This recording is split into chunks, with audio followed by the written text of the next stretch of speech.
Right on this.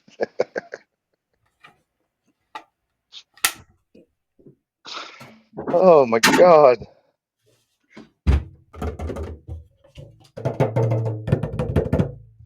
I love the bongos. This is the first time I've ever used them on here. I've always had I used the djembe, but I found this and I was like, That's it could be awesome. fun. It could be an alternative every once in a while to have a little bongo. Right. Everybody calls my djembe bongos anyway, so I might as well embrace it. See, this is the normal drum, which you've seen in the past. Right. Oh, yep, that's the one. What's up? That's the one. Yep. Oh, there she is. Hi, baby. What are you doing? Kevin Savage, welcome to the broadcast, friend, and brought the baby Savage.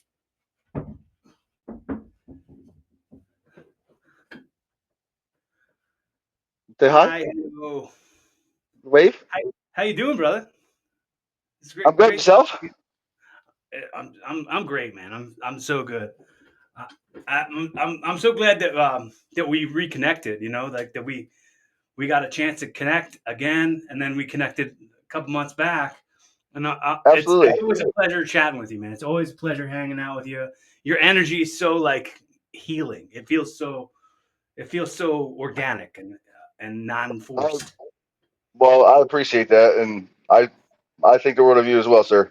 There's not many people, in a business that we got into that's full of snakes and a lot of snakes and a lot of sharks and some just nefarious people. I mean, like there's not many people that I truly respect as a person more than you and a few others.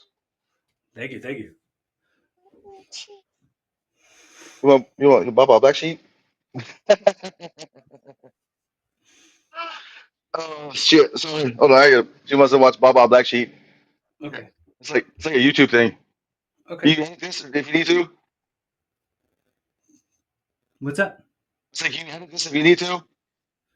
I I suppose. I mean, I don't. I mean, I'm not a person who edits very much.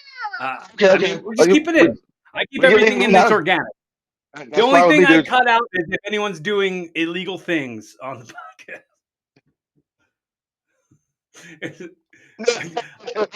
I'll just cut out illegal stuff. I Lost don't for think words. watching Baba Black Sheep is illegal, but maybe when it comes to like the copyright, if it's playing the sound, that might be a problem. Uh, Okay. but There we go. All right. It's like a cocoa melon thing. You should watch it on YouTube. There we go, honey. look how sweaty I am. I'm a sweaty. I just put the shirt on 5 seconds ago. Oh, did you shower? Did you just come straight from the gym and then into Came the right from show? the. I came from the gym and I changed my shirt and I'm sweaty. Oh, so things are good. Things are things are great, man. Things are so good. I I'm like really I'm really becoming who I want to be. You know what I mean? Like I think my whole life I looked up to people who weren't worth looking up to, and I became somebody I thought would be worth looking up to. I think for myself, I became the type of dude I wish Ouchie. would have raised me. You know, Right. I You, I be you're self parenting and stuff, as they say. right. Right. Oh, dude, don't. I understand. I didn't like grow up and really become like to me become what a real man. I mean, until I was 40, dude. I mean, like I went to rehab and got off of heroin in 2012, and as big of a step as that was, I mean, I still didn't fully learn how to or figure out how to be a a fully functioning, self-respectable adult human being until almost 40. So you're clean 15 years? Hmm. That's a Yep. feat, man. That is something worth celebrating. Uh, and now you're a dad and a husband, and you're, dude, you're kicking this life's butt. It's inspiring to see some sort of um, see people have a hope spot like that. Have a baby face fire, the comeback. Right, right. Yeah, so I I've in my old age now have learned how to appreciate the things that matter. cool. For a long time, I thought, you know, material things mattered. I thought, I didn't even feel like I really thought it was, about materialistic bullshit in life, was what made people respect you, like what you had, like, I don't It know. just makes It's people not, jealous of you. I think more like what you have just makes people jealous, and then it they does. think that like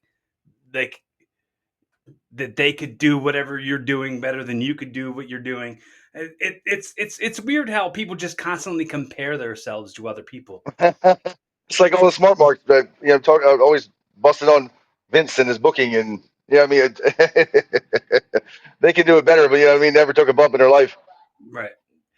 It's funny the amount of people who criticize wrestling or like talk about wrestling or like act like they know or are experts at wrestling because they've been watching it for however long. Those people Right. have only been watching it and have never done it, have never touched Yep. the inside of a ring, have never maybe perhaps never even been front row at a show Right. No. or No. at an Like, event. Let's call them events, pro wrestling events. but they're events now. No, it always cracks it. Like it doesn't. It's funny. It makes me laugh, but at the same time, it pisses me off. But like I like trolling online, and I see like fucking, these marks out there like calling themselves smart marks, but they're busting balls on all the marks out there. You're a smart mark calling marks marks. Like get out of here. Like never in my life. Or like There's when they're talking about, like, talent, or like WWE or AEW talent, or whatever, any talent wherever, talking about, fuck him, he's a douchebag. But do you know him personally? How do you know he's a douchebag? You know what I mean? Like I just it drives me nuts. And now that like the business has changed, and they're like basically broken down the fourth wall. There's no kayfabe really anymore. You know what I mean? And they're just everything's blurred. You know what I mean? So you don't know what's a work, what's a shoot, and you're just like, oh, come on. I have a word that I made up for that I'd like to share with you, and I would love you to can hear this. absolutely use this word. Please use it. I'd love for you to apply it to your daily life. Talking about pro wrestling, I call this gray fabe. So like it's such a blurred line. Nothing's black and white. There's all gray. I call it gray fabe. Love it. So please use that. That's clever as hell. Okay. I like carbon copy, or sorry. What's the word? Make sure that you get the credit for it. You don't have to give me the credit. I mean, if you want to every once in a That's an while, just awesome say word. like, That's an awesome word, bro. That is an awesome word. That is very well like thought up. yeah. I mean, because they say kayfabe is dead, and a good amount of people don't know like what's really kayfabe and what isn't. Like they don't Right, even right. know like the definition of kayfabe. Like No.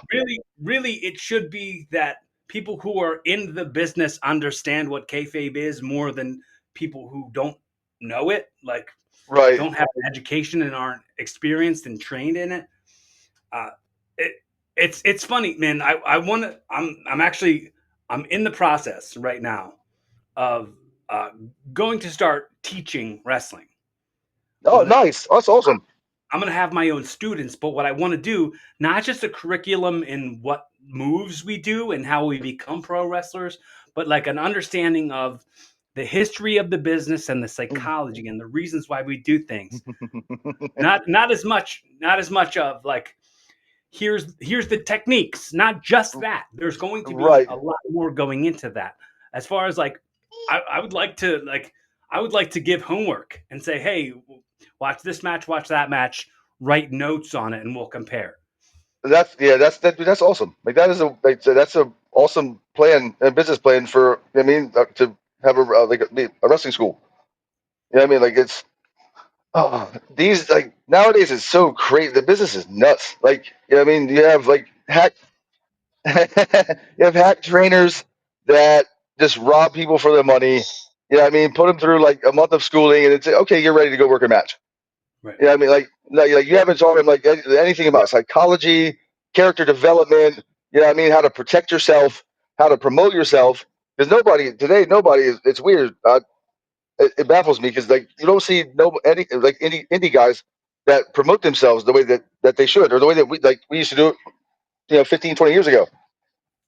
Well, You don't you just don't see that. we're in an itch for every scratch, like zero boredom culture. Like, so like everything is what's gifts, what's in the 7 seconds that would be a TikTok or a Vine. Remember Vine?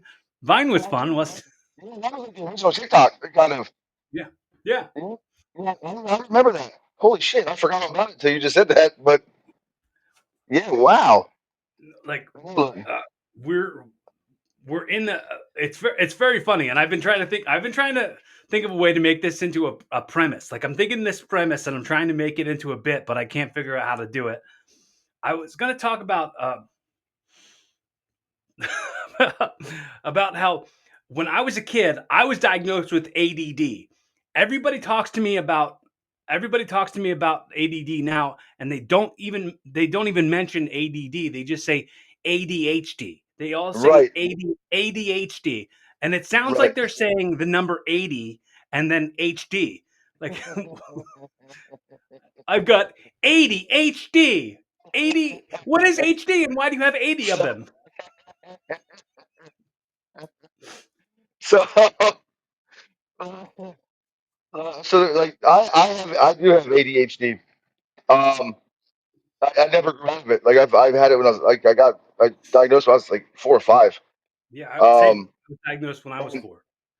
and like, me, I was deaf until I was 5 or almost 5. And like literally being deaf and, and having ADHD, dude, as like a child, like dude, is crazy. You Mhm. know what I mean? It's you can't express. I mean, you can't like get your emotions out. It made you feel trapped. You know what I mean? And then it just anyway, um, they from what my understanding, they I was always told ADD ADD lacks the hyperactivity part of it. You know what I mean? Like it's just a lack of focus or you know what I mean direction, Mhm. things of that nature. I don't know if there's really a difference. You know what I mean? I feel like they both have mostly the same symptoms. Yeah, I mean it's just it's all I the think same. they've replaced ADD with ADHD fully. Like they don't even Yeah, you're have. right. So yeah, I don't hear that people talk or use that term much anymore. Yeah, I think they've replaced ADD with ADHD. Even the ads or infomercials or whatever. Like you don't see or like the drug ads you see in pamphlets and shit. Like you don't see them wording it ADD anymore. You're right. Holy shit. Mhm. Yeah, you're probably. It wouldn't surprise me. They're replacing everything They've done nowadays. away with So it. They've subtracted ADD instead of instead of add. They subtract.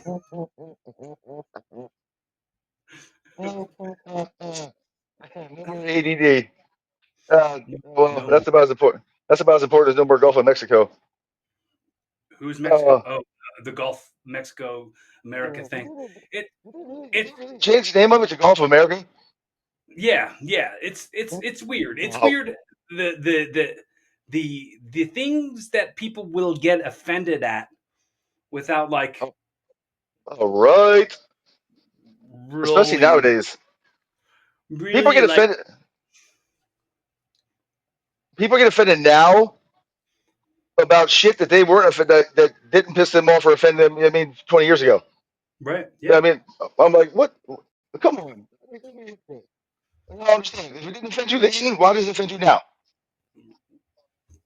Just because somebody told him it's offensive. Oh, anyway. Because people love to be offended on behalf of others and on It's the behalf craziest of, shit in the world to me. It like, is nuts. somehow I have appointed myself as representative for this entire group who are all offended at. It's strange. I identify as the representative for this entire offended group. It's like It who made you the click commander?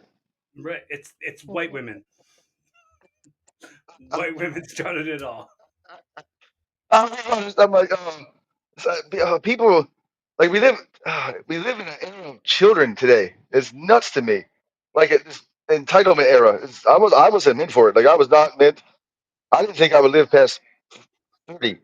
Yeah, I mean, so that makes sense to me. Why I'm like too in my 40s feel like I wasn't meant for this era because this era, like audacity is at a level that I just want to choke people.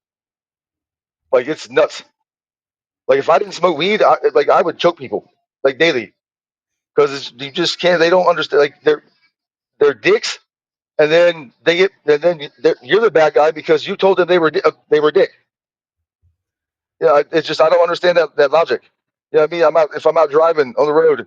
I mean, which I drive for DHL, so like I'm out on route every day, and especially and it happens a lot, especially in Maryland on 50, and you know what I mean over in Baltimore and DC. They just no one uses a turn signal. They just cut you off. You know what I mean? Like, and then I'm honking my horn. I'm flipping them off. You know what I mean? Even in my DHL garb. You know what I mean? Because I can't stand that. I'm like, you need a turn signal to pass your driving test. You know what I mean? Fucking use it. Right. You know what I mean? And then, but if I flip you off, you know what I mean? Don't get all pissed off and get behind me or get beside me, or you know what I mean? Just to flip me off and tell me I'm a piece of shit. You know what I mean? Like, how dare you? Like, and then I just look at him like Kermit the Frog. Yeah. Yeah, I mean, oh, To where I it's just nuts. moved from, things are a little bit different. Like, the parking lot culture here is way different than the parking lot culture where I'm from. Like, Elaborate.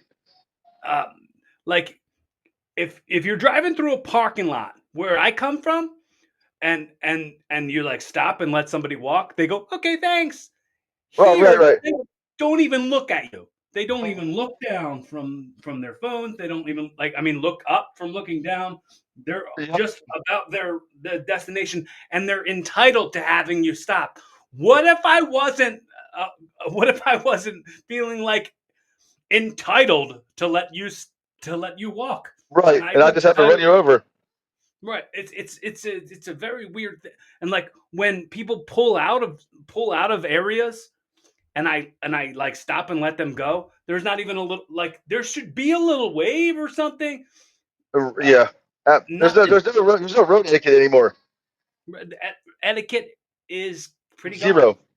Yeah, dude, Yeah. it's nuts. Like people pull out like in front of me, like my van. Like if I'm going 65 down. I mean, a major road, and another car is coming off. I mean, a side road, and like literally, I'm 30 feet away from you, and you pull out in front of me. You know what I mean? Like that. Like, if I hit you in the ass, it could kill me. Somebody's getting hurt. Right. You know what I mean? Not to mention, you know what I mean? I have the fucking right of way. Like yield. Your sign says yield. Yield to traffic. I'm pretty sure. You know what I mean, if I'm coming headed this direction and you're here, this is traffic. You know what I mean? It goes both ways. Like Mhm. I don't understand. Like let me just pull out in front of somebody going 65. You know what I mean? And out here I'm going putt at 10 miles an hour. You know what I mean? Oh, boom. That's why there's so many accidents nowadays. Like they do that It's shit with you know what I mean? Like they do that shit with my daughter's in the car. I lose my mind. Like I go nuts because not only are you in danger of my life, now you're in danger of my most precious thing the on this planet. well-being of your offspring. Yes, like that's I lose my mind. I have a scat pack. I will catch you and tell you that you're a dickhead. You know what I mean? And not care. And Do if you you get do mad, you have a baby on board sticker on your truck or on your van? no, I have a challenger. It's funny, like my buddy Kirby brought this up to me not that long ago. I have the movie Pulp Fiction is one of my favorite movies. Mhm. I have my wallet is the same bad motherfucker wallet that Samuel Jackson had Cool. Yeah. in the movie.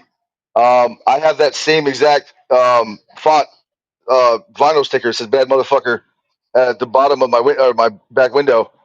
Mhm. But I have on this car seat, like clear as day. You know what I mean? Like so, like if you look at my sticker, like you see the car seat. My buddy Kirby's like, he said, dude, they said that's funny as shit. You have a bad motherfucker sticker on your car, and then you have this pink car seat. Um, how else do you think you got that daughter? You fucked her mother. That was the plan. That was how you did it.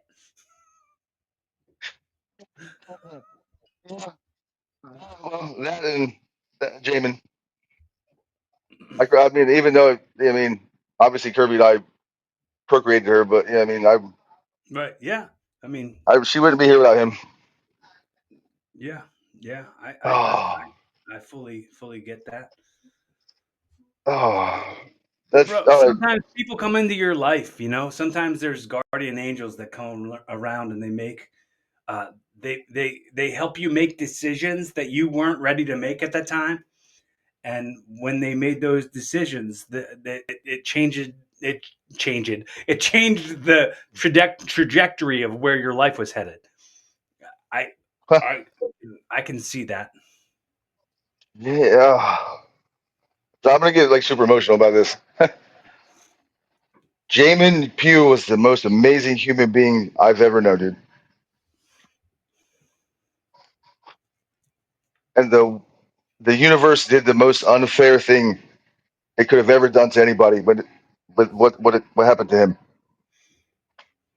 And that eats at me pretty much every day because I don't like I'm a true full blooded Aquarius. Like the unfair things in life. Yeah, I mean, like the humanitarianism in me comes out because we hate unfair things. And Yeah. what happened to him is Jesus Christ, the most unfair thing ever. Mhm. The the the the word tragedy doesn't even really do this justice as far as Oh, uh, trying to trying to wrap your head around a justification for something like this and the universe's decision and uh, I the still can't. I still can't find one. Like I, like I talked to him the day before the accident, and like literally, and then just out of nowhere, like I mean, Jamie and I would have conversations about life. You know what I mean? Because I looked up to him. I admired him and Mark. You know what I mean? Like we both, like all three of us. You know what I mean? Like they were chicken farmers from Sandy Fork and Laurel, and I was a goat farmer that grew up on a goat farm in Milford, which is 20 miles away. You know what I mean? We were good old boys, and I mean, I fought that for the longest time because I, for some reason, thought it. You know what I mean? Like being a redneck or yeah, I mean, a country boy was, I don't know, it didn't fit me because I don't know, I just there's a stigma behind it, and I fought it more trying to hide or run from my past, if that makes sense. Yeah, because it does anything it that does reminded me of my grandparents and that farm, you know, because I grew up with it. I mean, a pretty traumatic childhood, and my grandparents' farm was my safe haven. And Jamin and Mark literally represented like the same like man, like the same man, like the how my grandpa was always like a good man, like a good man in his era. Yeah, I mean, and the way he taught me was, yeah, I mean, you respect others until they disrespect you. Yeah, I mean, you always treat people the way you want to be treated. Yeah, I mean, like you go to church, you do. I don't necessarily totally agree with that now these days, but you know, you go to church, you take care of your family. You know what I mean? You be the best dad that you possibly could ever imagine to your children. You know, and that's your legacy. You know, and Jamin, and as great as him and Mark are in the like talent wise, in the business. Jamin, Jamin's legacy was his mindset on legacy was the same. Yeah, I mean, he was like the best dad imaginable. Yeah, I mean, like that's them. Oh, them, God, Gracie, JJ, and Gannon had the best dad that any kid could probably ever ask for. Ashley, Ashley had the best husband that any woman could ever. Like Jamin just was the epitome of a lovable, just full, like big-hearted, decent human being. And there's not many of them that inhabit this earth anymore these days. But he, they reminded me of my grandpa, and I mean that I wanted to be that good decent man. Yeah, I mean, and great father, and um, so that's why I looked up to them. I admired them. They were the furthest thing, the complete opposite of Drizzling Shits as far as like their ring work and their their their work rate all around was better. Like they were the best tag team I've ever seen, like hands down. No pun intended. I've never seen or been in the ring with anybody better than them two ever. Like it just the work they put in, they just they had it all. Like they were the shit, and it started because we were doing back like me and a couple of other guys that are like indie guys that are still working currently. We had a backyard promotion, and we had an actual ring. It was like 18 by 18. Um, it was in one of the guys his barn or his big ass shed in his backyard, and we'd run these shows every Friday night, and like the whole town of Seaford would come. Well, baby, oh, I'm actually. Yeah, so they would we would run these shows on Friday nights, and one Friday night, the whole town of Seaford would come. This one Friday night, these two ballhead dudes walk in. Yeah, with the gym bags, and like I look over, and I'm like, no way. And then I remember like a couple of the other guys were just like, who's that? And I'm like, that's the fucking Briscoes. I'm like, that's the Briscoes for sure. And they're just like, and then one of them was like, who's that? And I'm just like, get the fuck out of here. Go. How do you call yourself a wrestling fan if you don't know who the Briscoes are? Mm-hmm. But Jamin and Mark had heard about, like through the grapevine, heard about um, this thing on Friday nights that was going down and wanted to check it out. And they just random on an off night, showed up. Worked out was like five or six of us, and then told there was they told four of us. Like okay, they told the two worst ones, get out, and just worked out with like the four best. It was like me or who they thought what had the most potential. Me, who's the other one? Sean Scott. You remember Sean Scott, right? Yeah. Yeah, it was me, Sean Scott, Jamie on Salvage, Sean and Scott. Sean Scott was he had like the curly yep, long hair, yep. He right? got it. Yeah, he got in a real He bad got car a accident in Florida. motorcycle accident. Yeah. Or was it a I motorcycle or a car? I'm not sure. I remember talking to him right after the accident, and I haven't talked to him again since then. And Oh I wow. mean, if you know, if I ever get the chance, or if you got his information, tell him I said what's up, or if he listens to this, shout out, Sean. Good to see you, man. Hope you're doing good. Reach out to me. If you see this, Sean, I love you, dude. Hope Yeah, you're okay. yeah. I But he was. um, I went to a cookout for one of Grey Wolf's birthday parties in Ewing. Did you have the campfire? The campfire Yeah, night with the all big the old booze? bonfire, Right, you're and right. and I forget who was. I know the one was Andrew Carr, or Andrew Steele, and He's working for Titan now, or well, TKO, whatever. right. So I think I think Sean was up against the tree, and Andrew did like a monkey flip like monkey flipped him from the tree, like he jumped up on his thighs and monkey flipped him off the tree, or and then like lariated him in the backyard. I was like, who does this? It's outside, no cameras around, no one's cheering for it. Like what? Right. That's Sean. Like, that's what Sean did. It's crazy because like none of us really had any schooling or any had been smartened up whatsoever.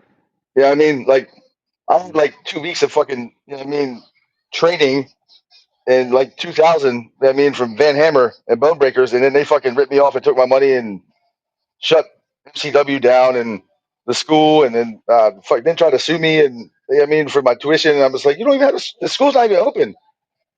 Like it was like a whole big deal. Like Van Hammer, go fuck himself. If you see this, yeah, fuck you. Um, he just it pissed me off. It left a sour taste in my mouth so much so that like I didn't end up going back to like I mean to train again until like 2007. Like I was just like I was that burned by it. I'm just like, oh, this is horseshit. And then that Jamie that night at we called it FFO, Federation of the Forgotten Ones. That night, Jamie and Mark showed up to that. Like they worked out with us. Like they picked Sean Scott because he did a perfect 450. Like no formal training at all. And this dude can land a 450 like perfectly every time. It was crazy. I mean, how would you ever get trained to do a 450 unless you're like in cheerleading school or gymnastics? Like they don't I'm they just don't teach like, that in wrestling school. It's just that things that shit, and people I'm do. like, he just landed a perfect. Like, get the fuck out of here. Yeah, I said, do that again. And he did it again. And I'm like, and this is before I even knew or was smart enough at all. I was just like, dude, that's the coolest thing ever. Like I wouldn't even have never even dreamed of attempting that. I mean, no, the way he did it, I'm just like, man, no fear, dude. That kid had no fucking fear, zero. Like Mhm. balls to the wall, 100 miles an hour at all times. Like I loved it, and that's what I think. That's what Jamin and Mark found. Yeah, I mean, so valuable in him. Right. Um, but yes, so Jamin and Mark did this workout with us, and yeah, I mean they obviously, I mean, because they were busy and couldn't train us. Yeah, I mean they were just. I mean, you guys should look into going to. Yeah, I mean, a reputable school. And okay, so then I called around and ended up talking to Pops at the Simone Academy in Allentown. Mhm. And like when I called, like I read Batista's autobiography, and like Dave spoke so highly of them, and I'm like, okay. And then I did my research online back then on AOL. I mean, yeah, it took me like fucking like 7 weeks. The internet was so slow. 15 minutes just for raw, like dirt sheet to pull up. So I reached out to. I mean, I called up. Like I did my homework, and even all the top guys at the time in WWF were like they all talked about the Samoans, and I'm like, okay.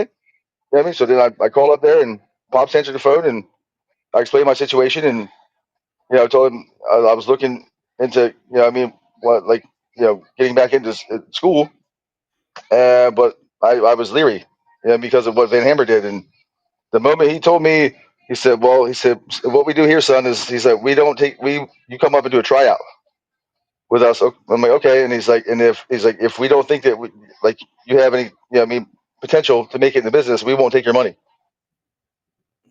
Okay, I'm sold. Good deal. Yeah, I mean, I was like, I'll be there tomorrow. He's like, simmer down, simmer down. And he said, he come. He said, be here Thursday at 5 o'clock. Okay. I drove like I drove the 3 hours to Allentown. You know what I mean? Walked in like completely marking out, dude. I'm just like, I mean, there's a ring. I mean, there's like the whole, I mean, the Ottawa family tree on the wall, like down the whole I've been there. wall. I've been there. I know Yeah, what. yeah, yeah. You remember that big tree? It had all of them and everyone that's ever been trained by the Samoans. Yeah. And I'm like, oh, this is awesome. But fucking head shrinker Samu's in the ring. Yeah, I Hmm. mean, Sugar's over there. I'm just like, this is awesome. You know what I mean? So we did my tryout, and I remember like I was like, oh no, first I was standing there, and I'm just just just in awe. I mean, working out, and Pops walked up to me, and he put his arm around me. What, baby? Oh, is it over? Okay. Sorry. Pops put his arm around me, And he said, I'll never forget it. It sticks with me to this day. He said, son, I said, I feel like such a mark right now. And he whispered in my ear, leaned in and whispered in my ear. He said, son, we all are. Mm-hmm. And that sticks with me to this day. I'm just like, yeah, he's absolutely right. You know what I mean? Like anybody's ever, like any professional wrestler that's ever got into the business. But Yeah. with this, I mean, maybe a few that, I mean, didn't get in because they loved it. They all started out as fans, as marks. Right. You know what I mean? I did. You know what I mean? I knew I wanted to be a wrestler when I was fucking 5 years old. I was like, I want to do that. Yeah, but you know what I mean? And then it was like the perfect way to calm me down. And I was like, oh, this is home. Did my tryout, and he took me in the back room and in the office, and it was me, my girlfriend at the time, my 5 year old son, and my cousin. And he sat me down and he said, he said, we're gonna train you if that's what you would like. Mm-hmm. And he said, by the look on your face, I mean, he said, your enthusiasm for this is, he said, just the business needs more of that. And I was like, this is awesome. Like, I mean, I'm on cloud nine. You know what I mean? And then that's so I did my schooling there, and I came back down here, and I was working WXW show or yeah, it wasn't C4 then. WXW shows. Then I came down and started working. No, I came back down here, and Bill Porter, Southern Grizzly, Mm-hmm. um, Uncle Jethro to Ring of Honor fans. Mm-hmm. Um, Oh, he, okay. Yeah, I know. He managed the Briscoes you when when um, when me and Bomboy wrestled the Briscoes in know what? Delaware, It was 2000. Uncle Jethro. That's when he came to me. When Bill came to me and wanted to do like a Toys for Tots show Mm-hmm. Yeah, with I'm I pretty mean, sure he has like a Toys for Tots like tattoo all on his see, arm, like I didn't know that. like Santa Claus and all this stuff all tattooed on his He arm. he came up with the original idea for the very first Toys for Tots show that happened in Delaware.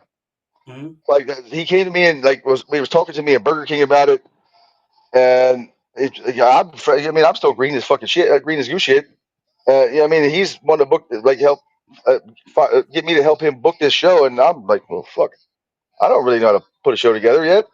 Mm-hmm. Yeah, I mean, I'm not even there. I still can't even like fucking call a match. I mean, a whole match on my own. So then I went to, well, yes, maybe.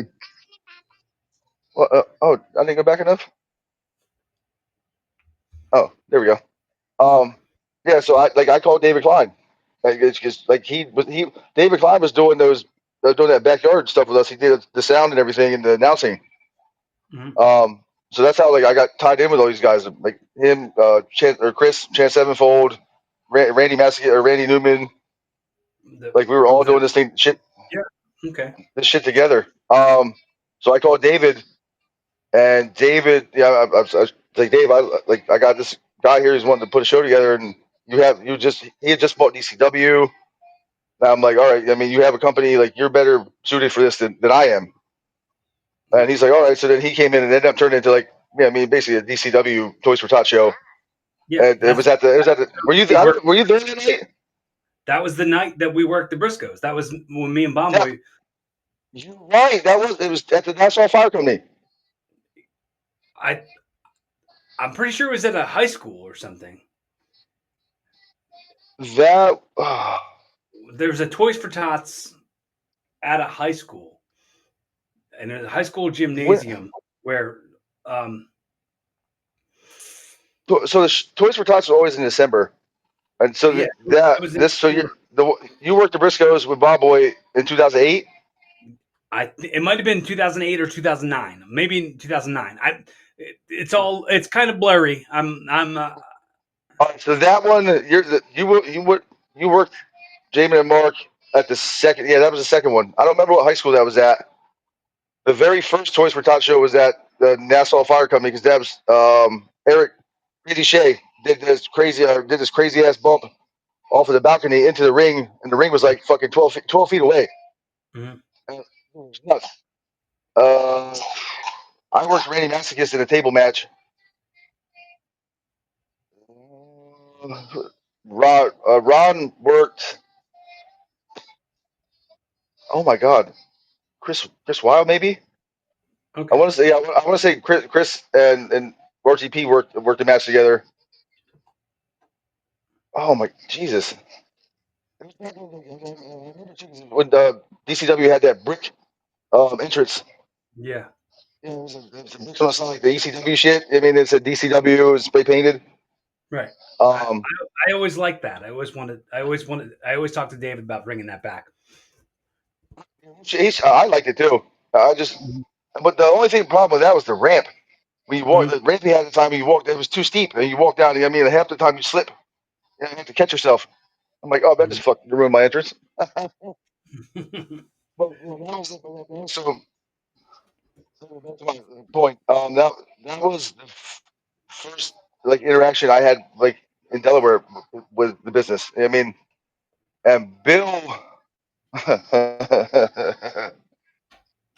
Bill got pissed off because he kind of got like just like kind of cast aside, and Dave took it over, and it was like a whole to do, and then Bill jumped ship to PPW. You want Bell Back Sheep again? I wish I could put YouTube on repeat.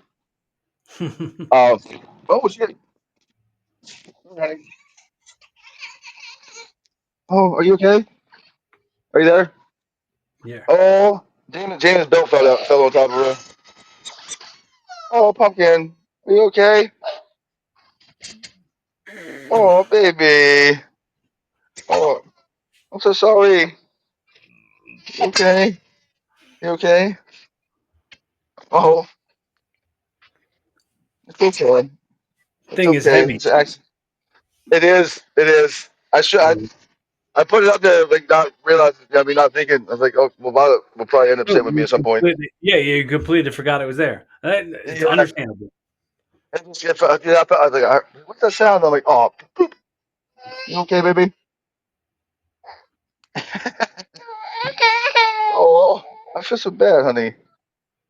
You okay? It's an accident. I didn't mean it. You good? You want some ice cream? Ice cream makes everything better. Give me 2 seconds, bro. I'll bring you with me. It's all right. Come on, baby. What? What Joys of fatherhood. what a episode. What a whole unfolding of things that happen. Oh, yeah, baby. Daddy has to carry it. Dad, like, bro. I wouldn't change it for the world. Oh, Awesome, dude. are you planning? Do you want kids? Are you planning on having any kids? No, no, no. No, It's not. not for you. It's not. It's not in the. It's not in the intention. I don't have that as a. I. I mean, I did. Okay, so I was 11 when my little sister was born. So I spent my teenage years like changing diapers and doing the first steps and doing all that stuff. And I'm okay with not doing it again. Like that was okay. Like one and done. And not I always said after my son Cameron was born, so like my boys are 23 and 22, right. and they're 10 months apart. And once Cameron was potty trained, I was like, I mean, I didn't have to change shitty diapers or wipe ass anymore. I'm done. Never again. I'm done. And then, yeah, then 20 years later, I mean, my wife's just like, we got to talk. And as soon as she said that, like, I knew. And I'm like, oh, okay. And we talked after work, and she sat down and I was like, you're pregnant. And she's like, yep. And like right then, literally my entire mindset flipped. right. I'm like, okay. I mean, I was like, we're gonna keep it. Yes, I hope so. And she was like, oh, absolutely. Um, and it like almost sassy, shush, almost immediately within the first like couple weeks. Like I don't know how, but like every part of my body told me that it was a girl. Mm. Like first I just knew I would tell my wife, you know, what I mean, like it's a girl. She's a girl. And Uh-huh. Kobe, she's a Virgo and she doesn't like to jinx things. Yeah, I mean, she's like, no, it's just gonna be a boy. And I'm like, I know, babe. I'm telling you, I was like, it's a girl. And Violet came out in August of 2022, and it was like it was a whole eye opening experience. It's Like it's my very interesting to me. I mean I didn't take you as somebody who was really big on astrology like that. But like now you've already mentioned that you were an Aquarius, and then you've mentioned that your wife's a Virgo, and you're like, I'm not studied up on it. I'm not very learned in the whole right. astrology world of things and the personality types. But like, what inspired you to want to get into that and like understand that? I didn't believe in that shit whatsoever until 4 or 5 years ago. Like right before I started dating my wife. Like it was crazy. Like I was just like I'd see like you know the morning papers when I was a kid growing up. Yeah, I always had the fucking I mean the horoscopes in it, and I was like this is horseshit. Yeah, it's, like always like I'm just like or people would talk about you know what I mean like zodiac signs. You know what I mean around before I you know what I mean came to understand it. You know what I mean it'd just be like yeah I'd just be like oh stop that's gibberish. You know what I mean like don't talk about things that don't exist. And then my buddy Josh's wife like one night I don't know she was or she had like some birth chart thing or app on her phone, and she was like, she kept asking me my birthday. You know, what I mean, what time I was born, where, Oh, um, and literally like it it pulled up this birth chart, and in this chart, like if she handed me her phone and let me read it, like for 5 minutes, I'm scrolling her phone reading every like personality trait, characteristic. You know what I mean? Like dislike. You know what I mean? Like I mean, everything. Like characteristically about me was in this on this page. Like how like I hate hypocrites. You know what I mean? I can't or people with double standards. Yeah, I can't stand. You know what I mean? Unfair shit in the world. Like it's nuts. You know what I mean? I was like very highly intuitive, creative. You know what I mean? Like it's nuts. Like I'm like shut up. Like this is me. Like to a T. And from yeah, that moment on, I'm like okay. Then I like even now, like when I read, I mean, like just Aquarius traits. Yeah, I mean, like it's they're yeah. all traits that like I mean, I wholeheartedly live by every day, or believe and use every day. It's nuts. It's like, just like this shit is real. Like holy shit. And from that moment on, then that's like that. Yeah, that's been 4 years ago. But until then, yeah, no, nothing. It is legit as hell though. It's funny too because Jamin was an Aquarius. And James, but he was a January Aquarius, and he didn't believe in any of that shit. And he used to always tell me like, uh, well, if that's the case, in Aquarius or January Aquarius, I guess we're like poodles, and you February Aquarius is like werewolves.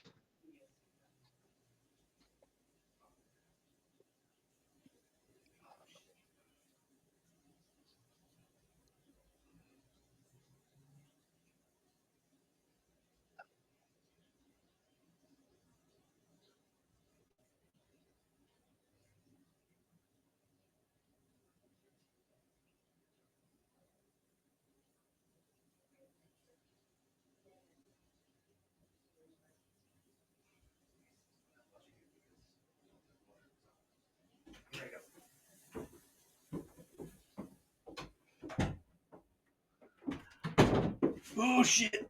Oh crap. Should have gave him more warning, but I just that's about peed my pants just now. I had to pee so bad. that's all right, dude. I do that shit on like on route, like at least 4 times a day. I'll be out in some bumfuck town. I mean, like some rural area, no bathroom in sight. I mean, for half the day, and I'm like, oh, and I get to a point where like I got to stop over, like stop, pull aside the road, get in the back of my van, like piss in a bottle. I I don't mean, want to piss on the side of the road because somebody rides by and then I'm gonna catch a charge. And I mean, the like, door, the door right here opens right up into the bathroom. So I just ran real quick to the bathroom. I don't have the ability to piss in a bottle while I'm in the house. right. That'd be more of like a over the road type of scenario.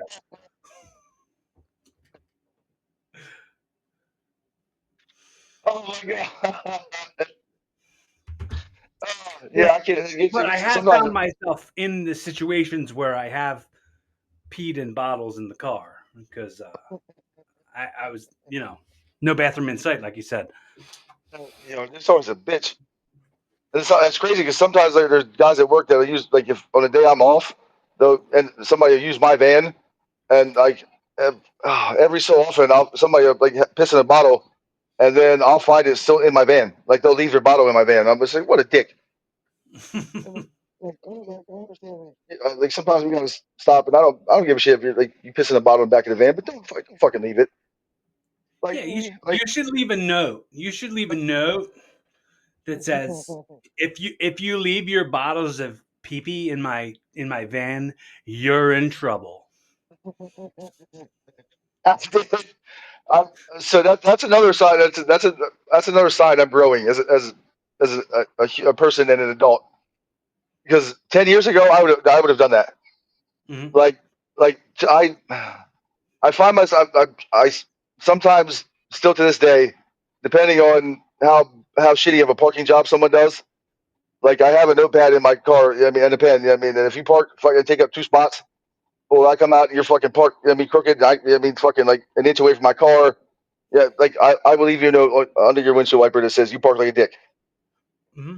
Like I try to break that habit, but sometimes I'm just like, oh fuck this guy. I can't even get out right now. Like, are you, oh, but I was I I was bartending. I was bartending last week, and the guy was pulling out his card to pay, and he had these business cards that he said he leaves in cars in parking lots that says you park like an asshole, and he just puts them in people. He said he puts them in people's windshield wipers.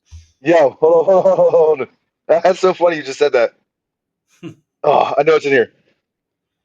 So I had one of those that said you park like an asshole. I used it like 10 years ago.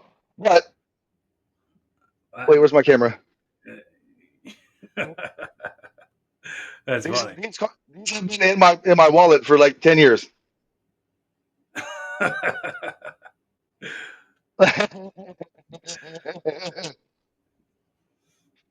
Oh, I was I always thought you like said I you was. had the Pulp Fiction wallet. That's a $2 bill. Well, I alternate wallets, sir. You I don't like to like walk around with the same wallet for like too long because then you wear holes in it. Like, Oh, and I always get like a hole in the back. I see. I don't know why, but I guess from sitting and driving all the time. But I stopped putting my wallet in my back pocket. Like I think it's like better for my back that I don't have my that makes wallet in sense. my back pocket anymore.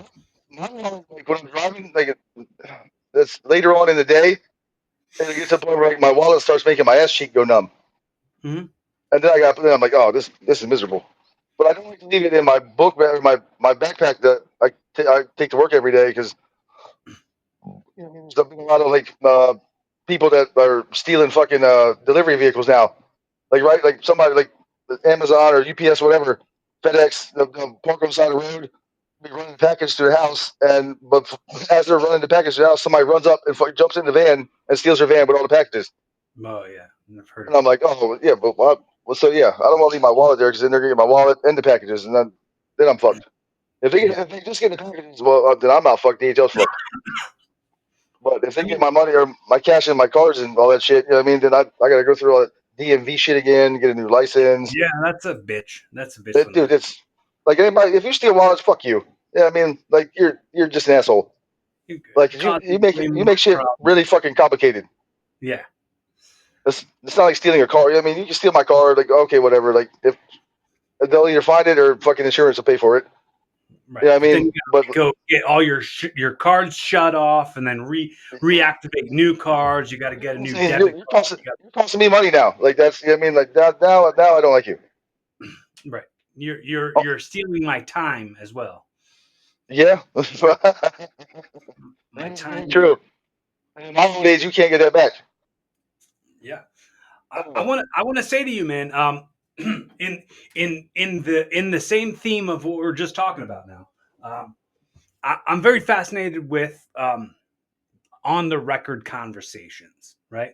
So, right. like, I like to have the ability to tell you things on the record and have that be something that like maybe it's a record of this conversation that we're having that might like outlive one of us or both of us. Okay. It's gonna go on beyond us.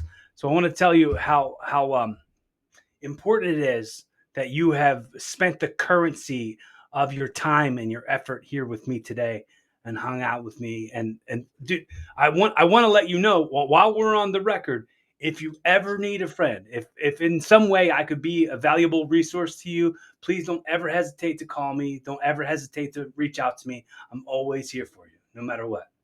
I appreciate that more than you know, bro. I do. And thank you so much. I would. Dude, this is awesome. I don't mind this at all. Yes, baby. Oh, you want Baba actually be in? Is there Oh, multiple episodes, or is it just the same?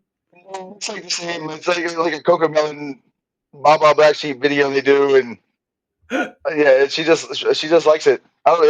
It's a new thing because the Baba Black Sheep thing just started. I don't know, 2 days ago, but now it's like, I mean, it's like repetitive. Oh, she wants to watch it over and over. But I don't my mind. my I mean, my I watch cousin Coco my Melon. cousin's my cousin's nephew, he came up to me and he told me about this stuff that he watches on YouTube called Skibbity Toilet. Have you heard of Skibbity Toilet? No, Okay, well, this kid's like 8 or 9 or something, and he was telling me about this Skibbity Toilet program that he enjoys, and then he started right? showing me on YouTube the Skibbity Toilet. This guy had millions and millions of views, and apparently this guy's very wealthy just from making these Skibbity Toilet videos. And I Oh, was like, wow. man, I've been having my YouTube channel for probably 15 years now. I Right, right. I I don't have half the amount of views as like any of that. And Yeah, I but was like, and I haven't yet made a dime from doing this podcast. so it's like that. So it sounds more like it's like that. What's that dumb that shit my stepson watches? Unspeakable. Like Okay, I don't know. it's like, well, it's these kids. You know what I mean? That run. Well, they started out as teenagers. They're adults now, still doing the same shit. What's wrong, baby? Oh, you spilled some? Oh, I'm gone. I'm gone. There's these kids that like run around and, like, and completely trash their parents' house, like doing like just dumb shit like ball pits and yeah, I mean all kinds of like, I mean like makeshift ponds. Yeah, I mean just completely like sliding or getting what clothes hampers and sliding down the stairs. It's nuts. But they make they're millionaires now. Like they're like a whole brand. They have their own they have their own fucking gummies, bro. And I'm like, what? It's just people that just online, like you were just talking about with Timmy Toy shit, like just doing dumb shit, and they become millionaires. And the kid said to me, maybe you should try putting out something people actually want to watch.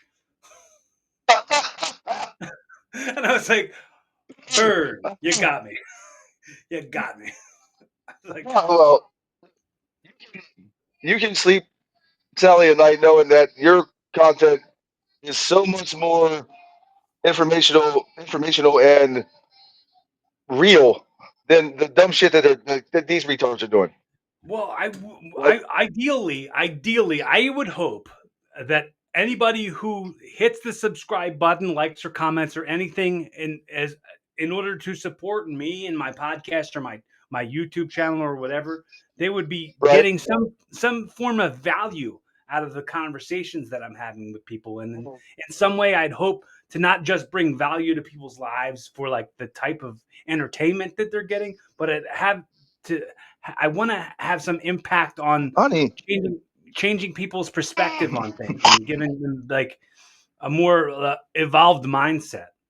Yes, and that's more valuable than any of those idiots will ever know. Well, I do idiot things sometimes too. I mean, I'm a pro Well, we all wrestler. do. There's nothing more idiotic than that. It, Oh, fair, touche, touche. But at the same time, yeah, we're making art, bro. We're making art. yeah, That's how yeah. I look at it. It's not. Yeah, I mean, it's we do As an idiotic things, but artist, as an artist, the oh, paintbrush is my body, and the canvas is the canvas.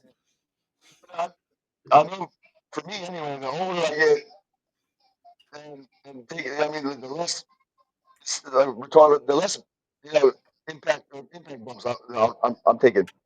Like I've cut out like a lot of the dumb shit that I would have done. Yeah, I mean, 10, 12 years ago. Yeah, I mean, Hmm. your money was, I mean, like, oh, I was fucking what 300 pounds. Yeah, 300 pounds when Jamin died. 305 maybe. I kind of let myself go. You know what I mean? Like as far as physically, you know what I mean? I had no desire whatsoever. I never, not even thought of ever working a wrestling match ever again. Um, like the business to me was just fucking like was just spoiled. Yeah, I mean, it was sour. It was sour so much for me that I literally was like, fuck it, fuck pro wrestling. I won't even watch it on TV for a long time. And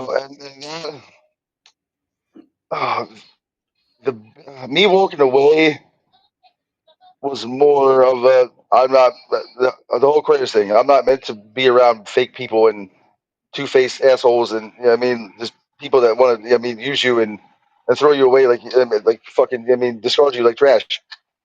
Like to be around those type of people, I always felt like weird around them, and I didn't know what it was at the time, but I always had this like sense of like ickiness. Hmm. Yeah, I mean, like, and not with everybody. Yeah, I mean, like there's a few good people that I mean inhabit indie wrestling locally. Uh-huh. Um, yourself included. Thank you. Uh, yeah, it was so soured and just and no, like I said, not a single thought of getting back into it. Um, until Jamin died, Hmm. Yeah, and no, letting myself go, and I didn't realize how much I'd let myself go until Jamin and I took a picture together, like maybe 3 or 4 months before the accident.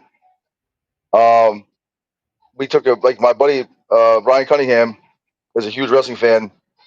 He's one of my best friends. He's the one that taught me how to be a chef. He's one of the best chefs in Delaware. Um, and that's I needed a job after I got it's like okay, I'm not wrestling anymore. I mean, I need like real work, and then he gave me a job and then taught me how to run a kitchen and what. Yeah, I mean, he did a lot. Like he was always there for me and did a lot. So I'm big. If you're somebody that's in my circle and I fuck with you and I call you my friend. You know what I mean? Like I'm that type of person. Like I go out of my way. You know what I mean? And not to for a pat on the back or any kind of just for internal gratification. Like I'm letting my friends know that if my friends that have been there and had my back know that you know what I mean I'm thankful and that means something to me. So I did that with Ryan. Um I bought him one of the fucking the 2013 Ring of Honor replica belts the one that Jamin had. And then I called Jamin and I went down and I had Jamin sign it for Ryan because Mhm. Ryan and Jamin and Mark are all good friends. Jamin and Mark did a commercial for Abbott's Grill with Ryan like 10 or 11 years ago about a sandwich that Ryan had come up with for like Thomas's English muffin national contest.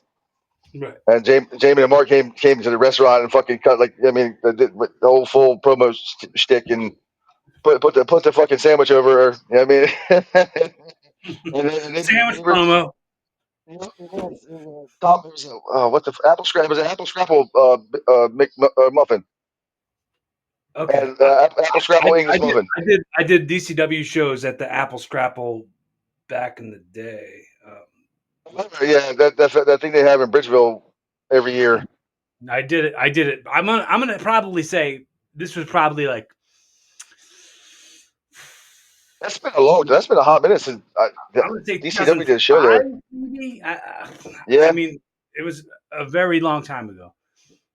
Do you remember doing the show in fucking the cemetery park in Smyrna? No. Were you there Mm. for that? Like it's just with the DCW show. It was like there's this in downtown Smyrna. This would be like 2011, 12, maybe, yeah. There was like literally like David set everything up like in this big ass field that's like right next to the Smyrna Cemetery. And I'm sitting there thinking like, dude, why would you run a show next to a cemetery? Like that never made sense to me. But I didn't know if you were there or not for that. Trying to get the attention of the Undertaker. That's fantastic. Well, yeah, so anyway, I didn't. Yeah, I You didn't have set any. me up. I knocked it out of the park. You, You just gave me you, an you, just, underhand lob. you just kicked that door off the hinges, bro. They lobbed it on the park. That was a floater from what's that movie? The rookie of the year. He just Oh float. yeah, He float the ball. There you go, pal. yeah. Um, yeah, so I didn't have any aspirations to wrestle again. Like I didn't miss the business. I mean, my daughter had been born. Yeah, I mean, and I was, I mean, living life. But I didn't realize how out of shape I'd gotten, and I just until I saw that picture of me and Jamin, and Mm, I did like a 10-year challenge. Like I had put my picture of me, Jamin, and Mark, like from like 2009 or 10, um, that we took at a I don't even remember one CW show or some shit. And then that picture of me and Jamin, that day, and I was like, oh my fucking god, like ew, what has happened? And I'm like, and that bothered me for that whole 4 months. And then when Jamin died, and I didn't, I thought I'd have the rest of my life to sit him down and thank and to just me look him in the face and tell him, "Dude, I love you, thank you." Like I can't begin to put into words how grateful I am for that. I think I always knew I was going to tell him let him know that one day, but I didn't think that I would never get to do it. right. So the only way that I knew so in my mind as a wrestler, I mean, you know how that goes. Like instantly, the only way that I knew I could thank him was okay. Well, I'm going to get my ass in ring shape, and I'm going to go. I'm going to start working again, and I'm going to work a match for him, and thank him that way. And one match, so I got in. Yeah, I dropped from 305 to 226. I Wow. think was the lowest at right before that was right before that was last December, and that was the first show that Kevin had ran. Um, that just it went haywire. So, but I mean, not. I love Kevin to death. I mean, Marcus Waters, I love you, bro. You know that. Um, it just. I mean, Kevin didn't have much time to plan and things like every shit just went south quick. Flat tires on the trailer, blah blah blah. Mhm. You know, wrong boards. You know what I mean? Like it was a clusterfuck, but we pulled it off. But I Mhm. still at the same time, even with working getting into shape for that event. I mean, like I was dedicated because that's I mean, like it really bothers me even now that I missed out and didn't thank him sooner before the accident. Mhm. And I know that I feel deep down that, like I he's probably smacking me in the fucking head right now. I mean, telling me that, yo, bro, like no, don't sweat that shit. let it go. It's just, But I mean, he was the type of dude uh, from Oh, from what for the bunny? Oh, the from mommy bunny did from the experience that open I it have with die. him. I don't have a ton of experience with him, but I know he's the type of dude who's like, yeah, that's what friends are supposed to do for each other. Like, it's not like something even worth mentioning or thanking me for right, because just it's just a like a real quick moral obligation. Mommy is yes, yes. a And I wanted to see it through, and yeah, I mean, I didn't feel that show because it didn't go the way it was supposed to. Like I didn't, I just felt like I did a disservice, or not so much a disservice. I just didn't. We're done. It wasn't the thanks I thought it should be.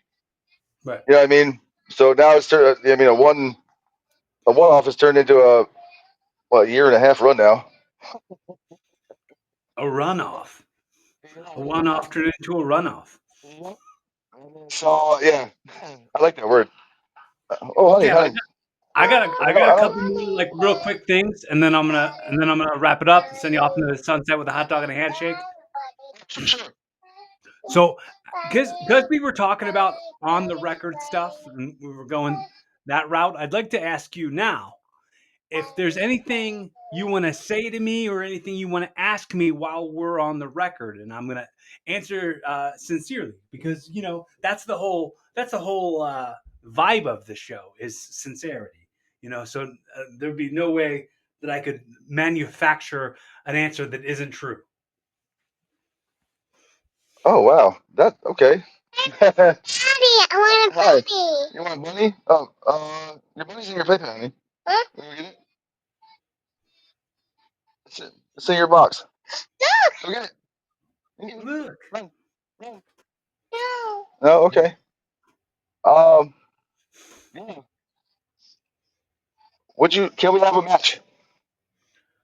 say that one more time. Table. Can we? Can we do some? Can we work together? When you're able. In the future, for sure. Yes, yes. I would love before I run off into the sunset and stop. Oh, honey. Before I officially hang my boots up for good. Yeah, I mean, Well, it yeah, would be my honor. absolutely. I would be honored. Like you are one of the most talented workers I've seen in anywhere around here, and I've always felt that. And I honestly did. I from what I saw, like, and I don't pay, like, I mean, I don't speak much, or I mean, or say much, but I always pay attention. Like, I don't miss shit.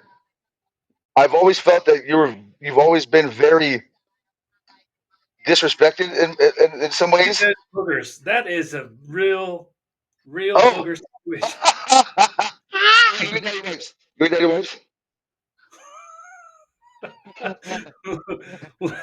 Let's boogie. Let's I boogie. didn't see. Yeah. So I, I always felt like I always like deep down I always felt you weren't you weren't as appreciated as you should have been by a lot of booking committees around here. Mhm. Did you ever feel that way? Did you get that vibe? I mean, did you is that something like, am I crazy? Because I always like it always just like bothered me. Like how the fuck like Cory Kastle wasn't booked on the fucking like way more shows around here than you were. I, I don't. I mean, I don't want to narrow cast to say that it's a Delaware issue. It's an all encompassing thing. And I was just having this conversation yesterday with my friend Angelo. I was saying, for decades now, Cory Castle has been uh, a, a very well kept secret in the wrestling business Right, as far as like what I offer, and right, I know there's still like lots of room for growth in all of that. But as far as like the type of work rate that I have, the type of mind I have for the wrestling business, the type of experience that I have in the business, um, I for sure have felt very underutilized and underappreciated, um, and you know it, in a lot of aspects, I felt like um, I don't I know. always felt like those Booker, like any all those idiots that underutilized and undervalued you, literally are just dumbasses. I mean, yeah, but I'm trying to think of the words to say, and then this kind of makes me a little emotional to think about. Um, but like, Oh, dude, I'm sorry. I'm sorry. I'm sorry if it's like I didn't mean to bring up a question hang, that. no, no, I mean, you're not wrong. There's nothing to be sorry about. Um, the way I feel about it is that I feel like in life, in my pursuits, not just in wrestling, but like as in the fact that like I've worked in the workforce for longer than I've been in the wrestling business. And Right. I've worked really hard and been underappreciated in both wrestling and in the Okay. workforce for Okay. I get decades it. now. Uh, Life has been very thankless for me, but that doesn't mean I am ungrateful. I can't be thankless to knowing that I'm the type of person I've always wanted to be. I have to have that relationship with my childhood self and look at how zoomed out I can be and go like the type of person I imagine myself growing up to be is got to be the person that I'm like closest to right now. Like I have to That's check awesome. in. I have to check in with me and go like even if nobody pays attention, even if nobody recognizes, even if nobody acknowledges, I've got to acknowledge. I've got to Right. recognize. And I have to have that self-worth. Like and I start recognizing that. So like as you were saying earlier, Kev, about how like being a man, like that wasn't something for a good amount of my life I ever even thought. Like I didn't even I would just say like, "Oh, I'm just some guy, I'm some dude." But like now I'm at the point where I go like, "I'm a man worthy of respect, not just from my peers, but from myself." Right. And that's an awesome feeling when you when that finally hits. At least from my experience, it is. Yeah. I And but for the record, since we're talking, we're on that. I need you to know that you were one of the most genuine, decent, like awesome human beings to ever walk the planet. thank you. Thank you very You much. were like, I super enjoyed talking to you. I totally forgot. I mean, like, because we had like conversations in the past, like I mean, fucking a long time ago, and then like you said, reconnected, and but like we always had good conversation, and like now that I've got to, talk to you at the October show, and then have this chat, like dude, like that we're bros now, we're friends. Yeah, Like that's the truth. I like every part of me is screaming like this. This is a fucking good dude. I have your back. I got your back. Like if you need me, like you said earlier, if I appreciate that, and the same goes to you. Like if you ever need to talk, I'm here. Yeah, thank you. I Thank you. I've been it's weird because I've been searching like soul searching for a hot minute, or at least since Jamin died. Because Jamin was my go-to for Right. conversations about life and father advice, just family advice, fatherhood advice. Like general life advice, and just everything basically. And Jamin always had like a way to put things in perspective for me, and I I deep down wholeheartedly feel that you do the same. Like dude, I fucking love this. Like, thank you, dude. Thank you. Thank you. Thank you. Do you do you I have just I think one or two more things and then I'll send you off. Okay. Uh, Oh, no worries. I do this segment on the show. We do this segment called audio time travel. right? So as I discussed with you how this recording is going to outlive us, not just that, it's going to age beyond right here and now. Uh, in the next minute or so, Daddy, who you're Daddy, I who want a you're speaking bunny. to is I want a bunny your daughter. too. In I 20 years, want when a she bunny stumbles across too. this recording, the next things you say are hitting her ears directly. What are you saying? No one could ever love another human being as much as I love you, and I will never be able to put into words the miracle that you truly are. You saved Daddy's life, and I love you dearly. Daddy, I want a bunny. Don't ever, Daddy, I want don't a ever change for bunny. anybody. And always be yourself. I Don't want a take shit from not a single human being walking the earth. Be a badass. Be a savage. And always know that no matter what, Daddy will never, ever not be by your side. It's so cool that she's going to have this. Thank you for doing this. Uh, Kev, do bunny. you do I any want a impressions at all? bunny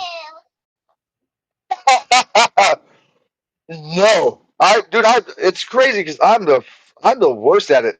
Like I have friends, buddies that can like do awesome Dusty Rose impressions. You know what I mean? Like Steve Austin impressions. You can't even do a British accent. Like it's terrible.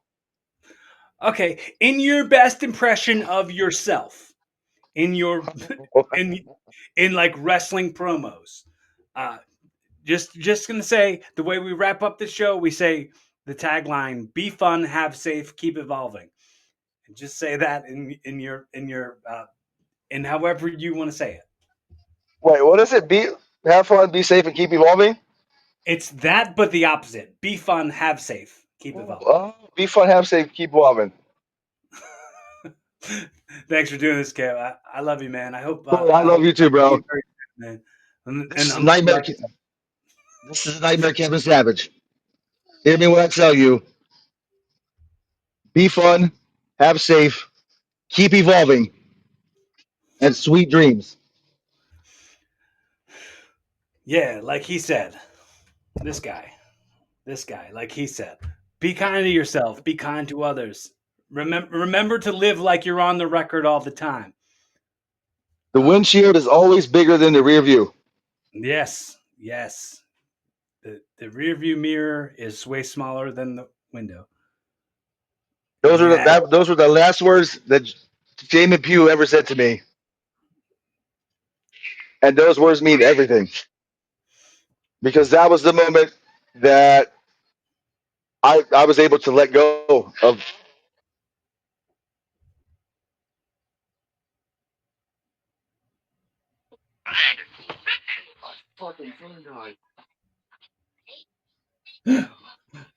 thanks, Kev. Have a good night.